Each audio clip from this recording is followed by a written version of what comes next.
கைபடா மனமும் பொய்படா ஒழுக்கமும் பொருந்தி கண்படாது இரவும் பகலும் நிந்தனையே கருத்தில் வைத்து ஏற்றுவதற்கு செய்தேன். உண்பனேனெனினும் உடுப்பனேனெனினும் உலகரை நம்பினேன். எனது நண்பனே நலம் சார் பண்பனே உனையே நம்பினேன் கைவிடேல் எனையே. திருச்சிற்றம்பலம். ஆண்மனைய சகோதர பெருமக்களே, இன்றைய நல்லதொரு நாளிலே நாம் இந்த உலகையெல்லாம் தவிர்த்து வள்ளல் பெருமான் சொல்லக்கூடிய அந்த உயர்ந்த கருணை நெறியாகிய சுத்த சன்மார்க்கத்தை கடைபிடிக்க இங்கே கூடியிருக்கிறோம். ஏன்னா நம்ம எல்லோருமே சன்மார்க்க நெறியை தெரிஞ்சுக்கிட்டோம். கடைபிடிக்கிறது தான் கொஞ்சம் தடுமாற்றம் இருக்குது. அதை கடைபிடிக்கிறதுக்காக ஒரு பாசறை மாதிரி நமது சின்னம்மையார் நிலையத்தில் மிக சிறப்பாக இந்த ஆண்டு விழாவை ஏற்பாடு செய்திருக்கிறார்கள். அதில் பல அன்பர்களை பாராட்டுகிறார்கள். நிறைய சொற்பொழிவு நிகழ்ச்சிகள், இன்னும் பசியாற்றுவித்தல், இன்னும் பிற்பகலிலே குழந்தைகள் நிகழ்ச்சியெல்லாம் நிறைய செய்து மிக சிறப்பாக இந்த விழாவை நமது ரவி அவர்கள் கட்டமைத்திருக்கிறார்கள். எனவே அவர்களுக்கு நமது பாராட்டுதலையும் நன்றியையும் தெரிவித்துக் கொள்வோம். நமது திருவள்ளூர் மாவட்டத்திலே இந்த சின்னம்மையார் இல்லம் அமைந்திருப்பது மிக மிக சிறப்பு. நம்ம எல்லாருமே பார்த்திங்கன்னா அடிக்கடி மருந்துக்கு போக முடியாது இல்லையா? ஆனால் நினச்சா இங்கே சின்னம்மையாருக்கு வந்துடலாம். அங்கே போனால் பெருமானவருக்கும் பார்க்கலாம். இங்கே அம்மாவையும் பெருமானையும் சேர்த்து பார்க்கலாம். அந்த ஒரு இயற்கையான ஒரு அமைப்பு நம்ம மாவட்டத்துக்கு கிடைச்சிருக்குது. உண்மையிலே நாம் ஒரு மகிழ்தற்குரிய ஒரு செய்தி. அடுத்தபடியாக 3 பெரிய தர்மசாலைகள் கொண்டது நம்ம திருவள்ளூர் மாவட்டம். அதெல்லாம் நிறைய தர்மசாலை இருக்குது. ஒன்று சின்னம்மையாரிலும், அதன் பிறகு எங்கள் மாநில மாவட்டத்துடைய தலைவர் வேணு அடிகளார் சூரப்பேட்டையில் நடத்துகிறார் அருள்ஜோதி அன்ன தர்மசாலை. அதன் பிறகு என்னுடைய ஆண்மனைய சகோதரர் மாவட்ட பொருளாளர் ஆவடி ஜெயக்குமார் அவர்கள் ஆவடி பசியாற்றுவித்தல் மையம் ஆவடி பகுதியிலே அனுதினம் உணவு பரிமாறிக்கொண்டிருக்கிறார்கள் ஏழை எளியவர்கள். அது மட்டும் இல்லாமல் 16 கவரப்பேட்டை ஜெயச்சந்திரன், அதிகாரத்தூர் திருவள்ளூர் அதிகாரத்தூர் ஆனந்தன், இப்படி 16 தர்மசாலை தினமும் ஏழைகளுக்கு உணவு கொடுத்துருக்காங்க. மாங்காடு, இப்படி பல்வேறு இடங்களில். இது என்ன இதனால்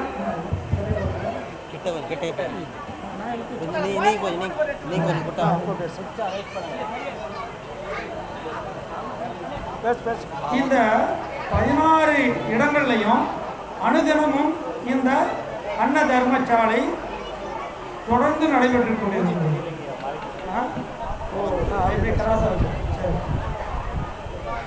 இப்போ நமது இந்த அருள்ஜோதி டிவி இப்போ எடுத்துருக்கிறாங்களோ, அருள்ஜோதி அண்ணா ஆலயம் பெரம்பூர், இவர்கள் தான் இந்த சென்னை மாவட்டத்திலே ஆலயந்தோறும் அங்கே பசியாற்றுவித்தலை கொண்டு போய் அறிமுகப்படுத்தி, அப்பொழுது நான் வெள்ளிவாக்கம் சித்தோனரில் இருந்தேன். அங்கே காமாட்சி அம்மன் ஆலயம், அங்கே அந்த பசியாற்றுவித்தலை அப்போ சதிசெய்கிறார் செய்வார்.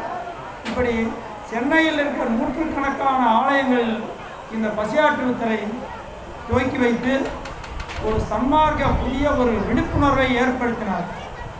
அப்போ அதுக்கப்புறம் தான் வள்ளலார்னா யாருமே சென்னையில் நிறைய பேருக்கு தெரிய ஆரம்பிச்சது. இது ஒரு கண்கூடான உண்மை. அது மட்டும் இல்லை, இப்போ கொரோனா காலத்தில் எவ்வளவோ அதிசயங்கள் நடந்துருக்கு. நம்ம இந்த சின்னம்மையார் இல்லத்தில் ஒரு அதிசயம் நடந்தது. இங்கே இருக்கும் அன்பர்களே இந்த ஜீவகாருண்யம் செய்தால் இங்கே கொரோனா பரவும், அதனால் மக்கள் பாதிக்கப்படும் ஒரு கலெக்டரை பார்த்து ஒரு ரிப்போர்ட் கொடுத்துட்டாங்க. உடனே கலெக்டர் என்ன பண்ணாருன்னா, சரி நீங்கள் போங்க நான் வரேன்ட்டு அடுத்த நாள் அவர் காரை தூரமாக நிப்பாட்டி வச்சுட்டு இங்கே மறைமுகமாக என்ன நடக்குதுன்னு பார்த்துருக்காங்க. நமது அன்பர் ரவி அவர் என்ன பண்ணிட்டாருன்னா, அவர் கவர்மெண்ட் சொன்னது 3 அடிக்கு ஒரு ரவுண்ட் போடுது, இவர் 6 அடிக்கு ஒரு ரவுண்ட் போட்டு நல்ல மக்களை தூரமாக நிப்பாட்டி அவங்களுக்கு நல்லா சாப்பாடை பேக்கிங் பண்ணி அவங்க தண்ணி பேக்கெட் கொடுத்து இங்கே உடனே சாப்பிடக்கூடாது, ஒரு 100-150 மீட்டர் போய் தூரம் போய் தான் சாப்பிட்ற மாதிரி மிக சரியாக நடத்திட்டு இருக்காங்க. கலெக்டர் வந்தார். வந்து பார்த்துட்டு இது யார் பொறுப்பெடுத்து நடத்தணும்னா ரவி ஐயா நாங்கள் தானே நடத்துகிறோம் அப்படின்னு சொல்லியிருக்கோம். சொன்னோன்னா அவர் நேர்த்தியாக நடத்துறீங்கன்னு நேராக உள்ளே போய் தரிசனம் பண்ணிவிட்டு 25 மூட்டை 625 கிலோ அரிசி அவருடைய சொந்த பணத்தில் அவர் வாங்கி கொடுத்தாரு. இந்த செய்தி இந்த பகுதி முழுவதும் பரவுது பாருங்க. இது வரைக்கும் அந்த உணவுக்கு தட்டுப்பாடு வந்தது. இது என்ன? இது அருள் காரியப்படுறது. நாம் செய்கிற காரியத்தை முழு ஈடுபாட்டோடு எந்த ஒரு சுயநலமும் இல்லாமல் செய்தால் அருள் காரியப்படும். இதற்கு ஒரு எடுத்துக்காட்டாக விளங்கியது அந்த கொரோனா காலத்தில், இந்த சின்ன காலத்தில் இது ஒரு அற்புதமான ஒரு நிகழ்வு. இப்போ நாமெல்லாம் சன்மார்க்கத்துக்கு வந்துட்டோம். எல்லாருமே சன்மார்க்கம் தெரியாத ஆளே இல்லை. நம்ம கதிரவேல் ஐயா நல்லா தெளிவாக விளக்கி சொல்லியிருப்பார். அதுக்கு மேலே நம்ம தண்டபாணி ஐயாவும் நிறைய சொல்லிட்டாரு. இருந்தாலும் என் பங்குக்கு வள்ளல் பெருமான் என்ன சொல்கிறாரு? என்னை ஏறாத நிலைமை ஏற்றியது தயவு தான். அந்த தயவு வர என்ன வேணும்? ஒருமை வேணுங்கிறாரு. அந்த ஒருமை வர என்ன எப்படி வரும்னா அறிவும் ஒழுக்கமும் ஒத்த இடத்துக்கு வரும். ஒரு ஃபார்முலா மாதிரி வள்ளலார் கொடுத்துட்டாரு. அதாவது நம்ம தயவு தான் என்ன ஏறாமல் ஏற்றியது. இங்கே பாருங்கள், பக்தியை சொல்லலை, யோகத்தை சொல்லலை, மற்ற எதையுமே சொல்லலை பெருமான். இதெல்லாம் இருந்தாலும் என்னை ஏறான நிலைமையை செய்து தயவு தான். அப்போ அந்த தயவுங்கிறது என்ன? உயிர் இறக்கம். நம் உயிர் போல பிற உயிர்களையும் நாம் மதித்து அந்த உயிர் வாழ்வதற்கான சுதந்திரத்தை இந்த உலகத்திலே நாம் கொடுக்கணும். அதான் பெருமான் ஒரு பாடலில் முதல் பாடல் சொல்கிறார். அப்பா, நான் வேண்டுதல் கேட்டு அருள் புரிதல் வேண்டும். ஆறுயிர்களுக்கெல்லாம் நான் அன்பு செயல் வேண்டும். எப்பாரும் எப்பதமும் எங்களும் நான் சென்றேன். எந்த எனது அருள்புகளை இயம்பியிடப்பேன்னு சொல்கிறார். அப்போ ஆறுயிருக்கும் அன்பு நாம் செய்யணும்னா வேகமாக படிச்சுன்னா பேரக்கூடாது. ஒரு 4 வரி படிச்சுக்கணும், அதை பற்றி யோசனை பண்ணணும். இதுதான் திருக்குறள் சொல்லுது. கற்க கசடர கற்றவை கற்றபின் நிற்க அதற்கு தர. அப்போ ஆறுயிருக்கும் அன்பு செய்ய என்ன பண்ணணும்? அந்த உயிர்களை துன்பப்படுத்தக்கூடாது, அந்த உயிர்களை கொல்லக்கூடாது, அந்த புலாலை உண்ணக்கூடாது. ரொம்ப எளிமை. இப்படி அர்த்தம் புரிஞ்சுக்கிட்டே போயிட்டோம்னா ஒரு 10 பாடல் புரிஞ்சுக்கிட்டாலும் ஒரு சன்மார்க்கம் நாம் சன்மார்க்க அனுபவத்துக்கு மிக எளிமையாக போயிடும். அப்போ அந்த ஒருமை எப்படி வரும்னா அறிவும் ஒழுக்கமும் ஒத்த இடத்துல வருமாறு. இப்போ அந்த அறிவுங்கிறதுக்கு வள்ளல் பெருமான் கொடுக்கக்கூடிய அந்த பொருள் வேறு. இன்னும் அதுக்கு முன்னாடி திருக்குறளில் ஒரு பொருள் தருது. என்ன சொல்கிறாரு? அறிவினால் ஆகுவதுண்டோ பிரிதின் நோய் தன்னோய் போல் போற்றா கடைங்கிறார். ஒரு அறிவு என்பது பிற உயிர்களுடைய நோயை தன் உயிர் போல பாவித்து அந்த நோயை அந்த துன்பத்தை நாம் நீக்கக்கூடியதான் அறிவு. அப்போ என்ன? எப்போதும் உயிருக்கு சிந்தனையில் இருக்க வேண்டும். பெருமான் சொல்கிறாரே, அந்த தயவுக்கு ஒருமை வரணும். அந்த ஒருமைக்கு அறிவு என்பது தெரிஞ்சிருச்சு. அடுத்து ஒழுக்கம் பெருமானால் தெளிவாக கொடுத்துருக்காரு. இந்திரிய ஒழுக்கம் கரண ஒழுக்கம்னா அங்கே தெளிவாக கொடுத்துருக்கோம், நம்ம பிடிச்சிருக்கோம். ஆனால் அதை கடைபிடிக்கிறோமா அப்படின்னா ஒரு கேள்வி தான். அதற்கு வளர்மா இன்னொரு வழியும் சொல்கிறார். உணவுனால இந்த உடம்புக்கு 9 பங்கு தேக நஷ்டம் இருக்குது. எது? உணவுனால 9 பங்கு இந்த தேக நஷ்டம் இருக்குது. சரி, இது வளர்மா எங்கேருந்து எடுத்துட்டார் இந்த கருத்தை அப்படின்னு பார்த்தோம்னா, வள்ளபெருமானுக்கு முன்னாடி 3000 வருஷம் முன்னாடி கிட்டத்தட்ட திருமூலர் சொல்லியிருக்கிறது. அண்டம் சுருங்கில் அதற்கோர் கேடு இல்லை, பிண்டம் சுருங்கில் பிராணம் நிலை பெறும். கரெக்டா? அண்டம் சுருங்கில் அதற்கோர் கேடில்லை, பிண்டம் சுருங்கில் பிராணம் நிலைபெறும். உண்டு சுருங்கில் உபாயம் பலவுட கண்டங்கருத்த கபாலியுமானே. அந்த கபாலின்னா என்ன? கண்டத்தில் என்ன இருக்குது? ஜீவன் இருக்குது. அதுக்கு திருமூலரே ஒரு இது சொல்கிறாரு. உள்ளம் பெருங்கோயில் ஊனுடம்பு ஆலயம் தெள்ள தெளிந்தவருக்கு ஜீவன் சிவலிங்கம். இப்போ சிவலிங்கத்துக்கு நிறைய அர்த்தம் ஒவ்வொருத்தர் சொல்கிறாங்க. ஆனால் திருமந்திரம் என்ன சொல்லுதுன்னா, இந்த கண்ம மிகுந்த ஜீவன் இருக்குது, அது கண்டத்தில் இருக்குது. இதில் இருக்க கழிவுகளை நீக்க என்ன ஆகும்? சுத்த சன்மார்க்க அனுபவத்துக்கு போகலாம். இது பெருமான் சொல்கிறாரு, சுத்த சன்மார்க்க அனுபவம் கண்டத்துக்கு மேலே. அப்போ வள்ளல் பெருமான் எங்கேருந்து கருத்து எடுத்தால் திருமந்திரத்துக்கு எடுக்கிறார். அதனால தான் சொல்கிற பொழுது திருமந்திரம் சாத்திரத்தில் சிறந்தது. சாத்திரம்னா வேறு ஒன்றும் இல்லை, சரியான வாழும் வழிமுறை. அப்போ இந்த உண்டியை உணவை அளவுபடுத்தணும். நம்மளை தான் வள்ளல் பெருமான் ஜீவாரண்யம் பண்ண சொல்கிறார். நல்லா கொஞ்சம் சிந்திக்கணும். அப்படி சொன்ன நம்மளுக்கு என்ன சொல்கிறார் ஒரு கட்டளை, நீ உணவை அளவுபடுத்திக்கொள், எது எது சாப்பிடணும் எது சாப்பிடக்கூடாதுன்னு சொல்லியிருக்காரு. முதல்ல சொல்கிறார் உணவில் பெருமான். இல்லறத்தாரெலாம் ரொம்ப கவனிங்க, கடுகு அவசியம் இல்லைங்கிற. இந்த கடுகு அவசியம் இல்லைன்னு ஏன் சொல்கிறார் வள்ளல் பெருமான்? மற்ற பொருள்கள்லாம் ஏகதேசம்னு சொல்லியிருப்பார் உணவு முறையில். அங்கே எங்கே சொல்லியிருப்பா ஏகதேசம் சாப்பிடலாம், சித்திராண்ணம் இது ஏகதேசம் சாப்பிடலாம்னு சொல்லியிருப்பார். ஆனால் கடுகு அவசியம் இல்லைன்னு. கடுகு காடு வெட்டி நிலந்திருத்தி காட்டெருவும் போட்டு கரும்பை விதைப்போல கடுகை விதைக்கிறோங்கிற.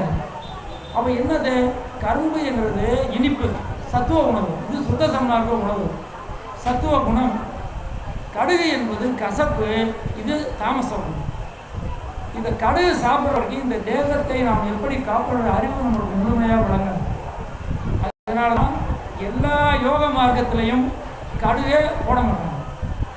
வள்ளல் பெருமான் இந்த இடத்துல கொண்டாந்து சொல்கிறாரு, கடுகு சேர்க்காதீங்க, கடுகு சேர்த்தான்னாவும் அந்த அறிவு நமக்கு கிடைக்கும். நாம் வள்ளல் பெருமான் எது வேணாம்னு சொன்னாங்களோ அதை தவிர்த்தால் நமக்கு இந்த தேகத்தை காப்பாற்றக்கூடிய அறிவு இறைவன் கொடுப்பார். அது யோகமாக இருக்கலாம், ஞானமாக இருக்கலாம், எப்படி வேணால் இருக்கும். ஆனால் அந்த அறிவு நம்மளுக்கு எப்போ கிடைக்கும்? கடுகை பயன்படுத்துகிறத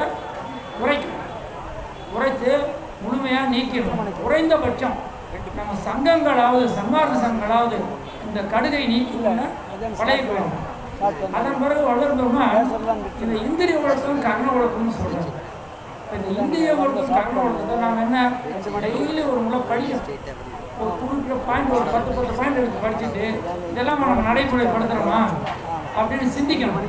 அப்படி சிந்திச்சு அதில் நாம் தெளிவுபட்டு அதில் வாழ்வியலில் வந்தால்தான் வள்ளல் பெருமான் சொல்லக்கூடிய அந்த சித்தி முக்தி சித்தி என்ற ஆன்ம லாபத்தை பெற முடியும்.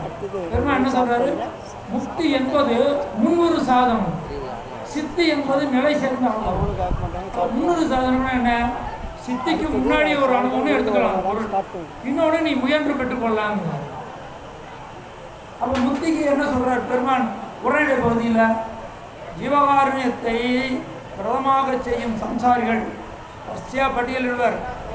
அவர் இல்லத்தில் நல்ல அறிவுள்ள குழந்தை பிறக்கும், நல்ல செழிப்பு வரும், உற்றார் உறவினர் நண்பர்களோட கூடி வாழ்வார்கள் சொல்லி கடைசியில் சொல்றாரு, இவர்கள் என்றும் அழியாத ஜீவன் முக்தி உலகை அடைந்து அங்கே நித்திய முத்திரலாக இருப்பான்னு சொல்றாரு. அப்போ நித்திய முத்திரலுக்கு இலக்கணம்னு சொல்வார். அவர் என்ன பண்ணாது, கோடை வெயில் வருத்தாது, கடும்பனி வருத்தாது, கடும் மழை வருத்தாது, இப்படி சொல்லிகிட்டே போனோம்னா என்ன ஆகுனா கடைசியில் உடல் வந்து நோயற்ற தேகமாக 100% நோயற்ற தேகமாக இருக்கும். அப்படி இருக்கும் பொழுது தான் அந்த அனுபவம் நமக்கு கிடைக்கும். அப்போ நாம் அது மாதிரி இருக்கிறோமா? இப்போ ஜீவாரண்யம் எல்லாருமே பண்ணுறோம், ஆனால் நம்ம அப்படி இருக்கோமா? எல்லோரும் பார்த்திங்கன்னா மாத்திரை அதெல்லாம் முடிக்கிட்டு இருக்காங்க. காரணம் என்ன? நம்ம உணவு ஒழுக்கத்தில் இல்லை. அதனால் வள்ளல் பெருமான் சொன்னது போல் முதல்ல கடுகை நீக்கணும், அதன் பிறகு உப்பு புளி காரத்தை குறைக்கணும். சரி, ஒரு எனக்கு தெரிஞ்ச ஒரு யுக்தி சொல்கிறோம். இப்போ 3 வேளையும் நம்ம என்ன பண்ணுறோம், காலையில் பார்த்தீங்கன்னா சாம்பார் சட்னி இட்லி, மத்தியானம் ரசம் சாம்பார் குழம்பு இப்படி சாப்பிட்றோம், இரவும் அப்படி தான் சாப்பிடுவோம். அப்போ என்ன 3 வேளையும் உப்பு உடம்புல சேருதா? இதை தவிர்க்க எளிமையான வழி சொல்லுவோம். காலையில் கஞ்சின்னா என்ன பாருங்க, ஒன்று நீங்கள் சாதாரணமாக அரிசி அப்படியே வேக வச்சு கஞ்சி சாப்பிடக்கூடாது.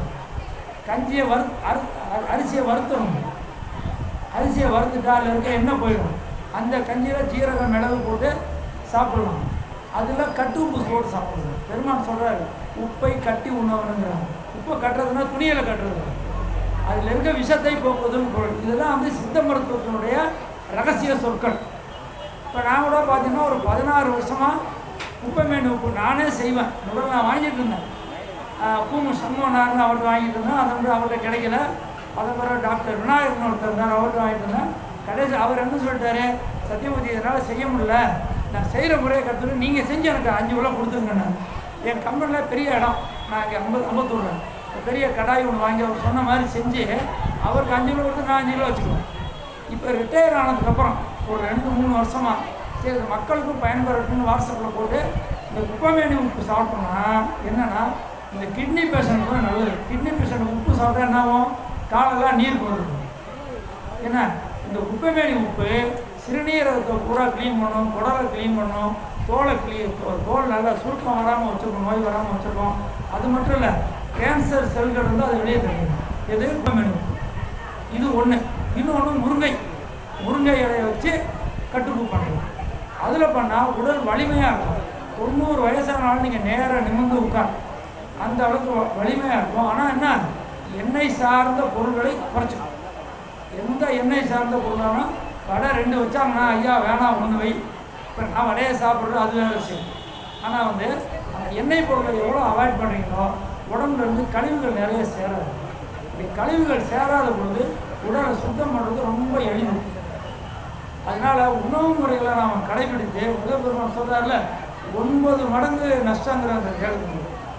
நம்ம உணவு முறையை கடைபிடிக்காமல் எவ்வளோதான் சுத்த சன்மார்க்க நிறுவனங்களை பேசியும் கடைபிடித்து வந்தாலும் அவையெல்லாம் நமக்கு ஏட்டு சுரக்காய் கறிக்கு உதவாது என்ற மாதிரி ஆகிடும். அதனால் முதலில் சன்மார்க்க அனுபவம் வேணும்னா உணவு முறையை நம்ம மாற்றி ஆகணும்.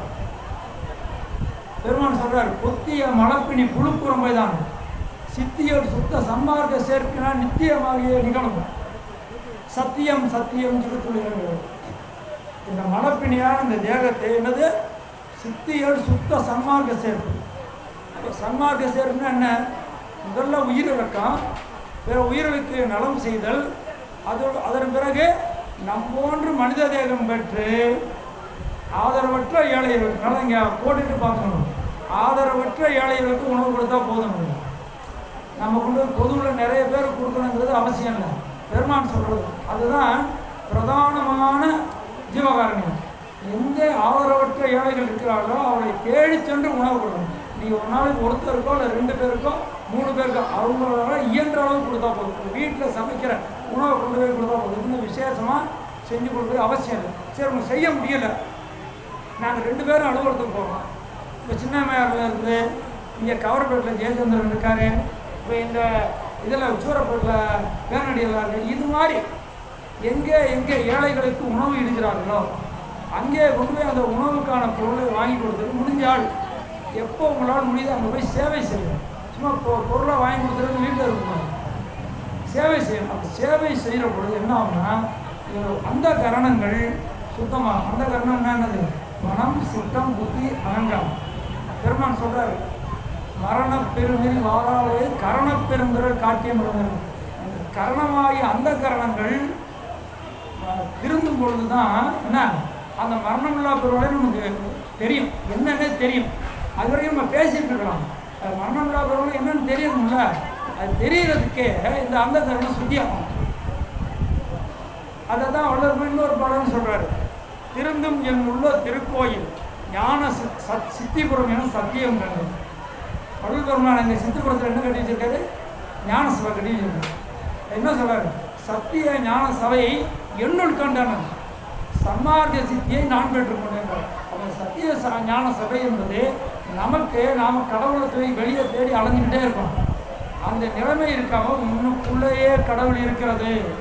உன் பூர்வ மத்திக்குள்ளே சிற்றம்பலம்ங்கிற இடத்துல ஆன்ம ஒளி இருக்குது. இந்த ஆன்ம ஒளிக்குள்ளே இறைவன் ஒளியாக இருக்கிறார்.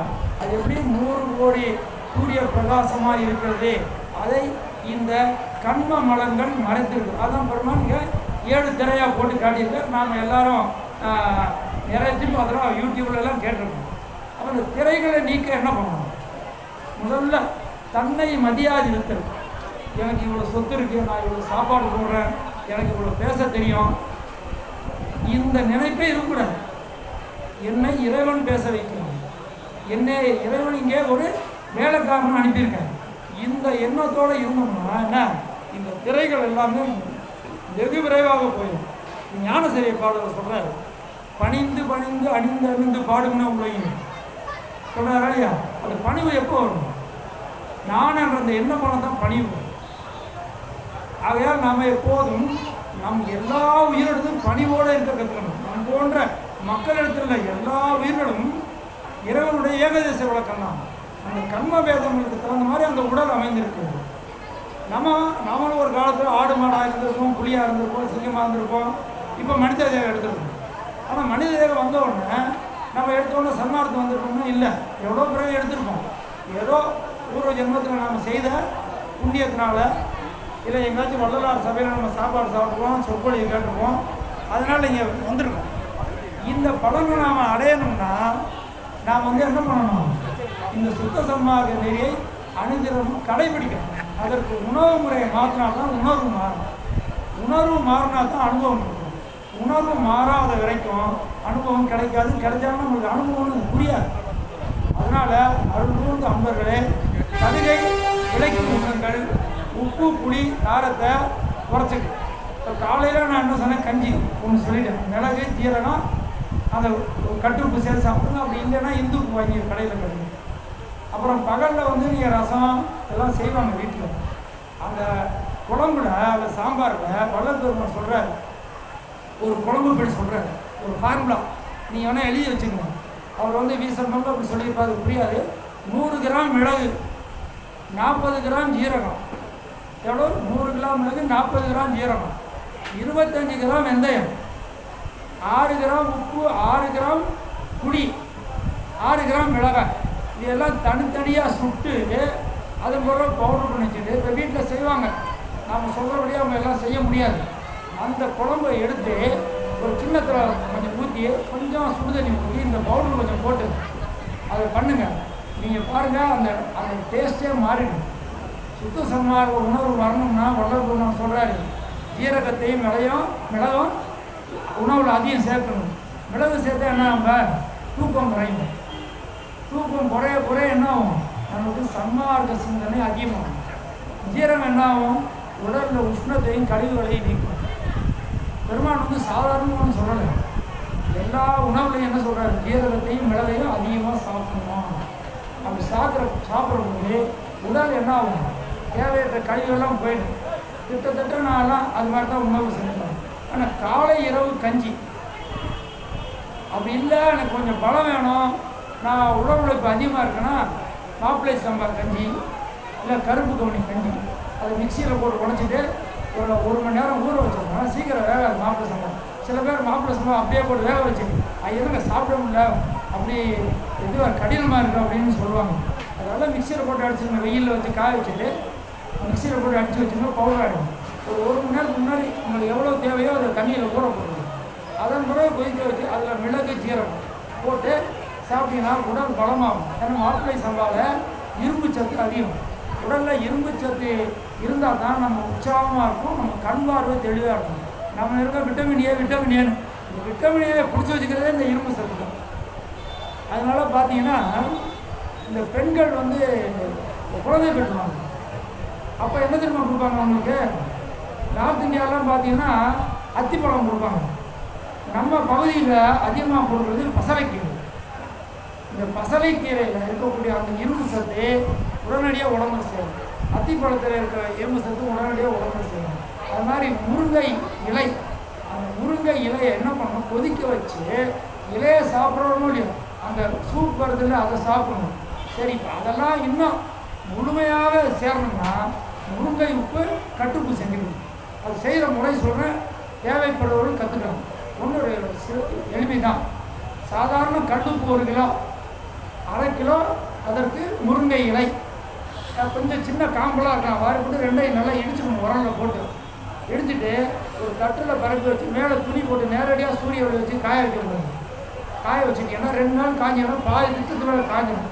அதன் பிறகு மண் சட்டி இருந்தால் மண் சட்டி, அப்படி இல்லைன்னு சொன்னால் உங்கள் வீட்டில் இருக்கக்கூடிய அந்த அலுமினியம் சட்டி மட்டும் உபயோகப்படுத்தணும். இரும்பு சட்டியில் வச்சு வறுக்கணும். சிம்மில் தான் வச்சு வறுக்கணும். வேகமாக வச்சுருக்கோம்னா அந்த உப்பு வெடித்து கண்ணில் படும். அதனால் சிம்மில் வச்சு ஒரு 1 மணி நேரம் 1.5 மணி நேரம் ஆகும் 1 கிலோ உப்பு வறுக்கிறதுக்கு. குறைந்தபட்சம் கருப்பாக ஆகிடும். வறுக்க பவுடராகவே ஆகிடும் அந்த மொத்த உப்புமே. அதை எடுத்து நீ உணவு அந்த உப்பை பயன்படுத்தினா நாம் நல்ல ஆரோக்கியமாக வாழலாம். உடல் வலியெல்லாம் வரவே வராது. நல்ல தேவ உழைப்பு செஞ்சோம்னா அதை தாண்டும். ஏன்னா அந்த முருகனுடைய முருங்கை இலையுடைய மொத்த சத்தையும் அதை எடுத்துக்கணும். உப்பு சத்தில் உப்பில் இருக்க அந்த எக்ஸ்ட்ரா குளோரின் வெளியே போயிடும். உப்பில் எக்ஸ்ட்ரா குளோரின் நீங்கள் உப்பு வறுத்தீங்கன்னா தெரியும், ஒரு ஸ்மெல் வரும், அது குளோரின் ஸ்மெல், அது உடம்பை கெடுக்கும். பெருமான் தாங்க குறைந்தபட்சம் இந்த கடல் உப்பை வறுத்தாச்சும் சாப்பிட சொல்லியிருக்காங்க. அதனால் அன்பு சகோதரர்களே, வள்ளல் பெருமான் சொல்லக்கூடிய இந்த வாழ்வியல் முறையில் அவன் கடைபிடிக்க வேண்டும். சோற்றிலே விருப்பம் சூழ்ந்தினில் ஒருவன் துன்பம் தாமலாம், ஆற்றிலே கரைத்த புளியனை போன்னு பெருமான் சொல்கிறாரு. அதனால் இதில் எல்லாம் நமக்கு ஒரு அசையாத நம்பிக்கை வரணும். அதுக்கு ஒரு பாடல் சொல்கிறார், ஆடாதி சற்றும் அசையாதி, வேறொன்றை நாடாதி, பொய் உலகை நம்பாதி, வாடாதி சன்மார்க்க சங்கத்தை சார்வி, விரைந்தினி என்மார்க்கமும் ஒன்றாமே அப்படின்னு. இடையிடையில் தொகுப்பு வழங்கக்கூடிய நமது எங்களது மாவட்ட கொள்கை பரப்பு செயலாளர் ராஜேந்திரன் ஐயா இப்போ நாங்கள் விட்டு போனதெல்லாம் சொல்லுவார். என்ன ஏன்னா அது அவருடைய கடமை. தொகுப்புறது அப்படி தான் இருக்கணும். சும்மா ஒரு பேசுவார்னு சொல்லிட்டு விட்டது அது ஒரு சாதாரண பேச்சு. அதனால் அருள் கூர்ந்த அன்பர்களே, இந்த உணவில் நாம் ரொம்ப கவனம் செலுத்தினா நிச்சயமாக சுத்த சன்மார்க்கம் செல்லலாம் என்று கூறிக்கொண்டு இந்த அளவிலே அடியனை ஒரு பொருட்டாக மதித்து பேச வைக்கும் என்று நன்றி கூறி அமைகிறேன். வந்தனம் வந்தனம்.